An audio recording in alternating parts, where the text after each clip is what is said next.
Hi hello అండి, నేను మీ Shweta. Welcome to my YouTube channel అమ్మాయి గారి వంటలు. టుడే రెసిపీ ఈజ్ సేమియా పాయసం. ఎప్పుడైనా స్వీట్ తినాలనిపించినప్పుడు 10 నిమిషాల్లో ఇలా సేమియా పాయసం చేసుకోండి. చాలా రుచిగా ఉంటుంది. దాని తయారీ విధానం చూద్దాం. Let us start the recipe. ముందుగా ఒక గిన్నెలో 1 టేబుల్ స్పూన్ నెయ్యిని వేసుకోవాలి. నెయ్యి హీట్ అయ్యాక బోడంబి పలుకులను వేసి ఫ్రై చేసుకోవాలి.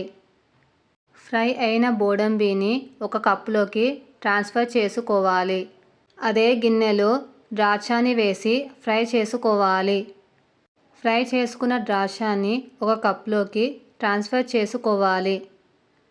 అదే గిన్నెలో 1 గ్లాస్ సేమియాని వేసి ఫ్రై చేసుకోవాలి. నేతిలో సేమియాని ఫ్రై చేసుకోవడం వలన దాని టేస్ట్ చాలా బాగుంటుంది. సేమియా లైట్గా కలర్ చేంజ్ అయ్యాక ఇప్పుడు అందులో 1 గ్లాస్ సేమియాకి 3 గ్లాస్ పచ్చి పాలను వేసి బాయిల్ చేసుకోవాలి.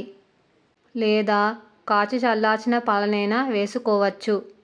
సేమియా పాయసం చిక్కగా మంచి రుచిగా రావాలంటే 500 ml పాలనైనా వేసి చేసుకోవచ్చు. లేదా 1 గ్లాస్ సేమియాకి 4 గ్లాస్ ఆఫ్ పాలనైనా వేసి చేసుకోవచ్చు. మంటని మీడియం ఫ్లేమ్లో పెట్టి సేమియాని పాలలో 15 to 20 మినిట్స్ ఉడకనివ్వాలి. 15 to 20 మినిట్స్ తర్వాత సేమియా ఉడికిందో లేదో చెక్ చేసుకోవాలి. చూడండి, సేమియా ఎంత చక్కగా ఉడికిందో. ఇప్పుడు అందులో 3/4 గ్లాస్ షుగర్, ఫ్లేవర్ కోసం 1 టేబుల్ స్పూన్ ఇలాచీ పొడిని వేయాలి.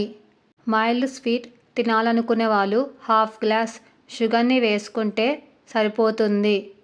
చివరిగా నేతిలో వేయించుకున్న జీడిపప్పు, ద్రాక్షలను వేసి దించేసుకోవాలి.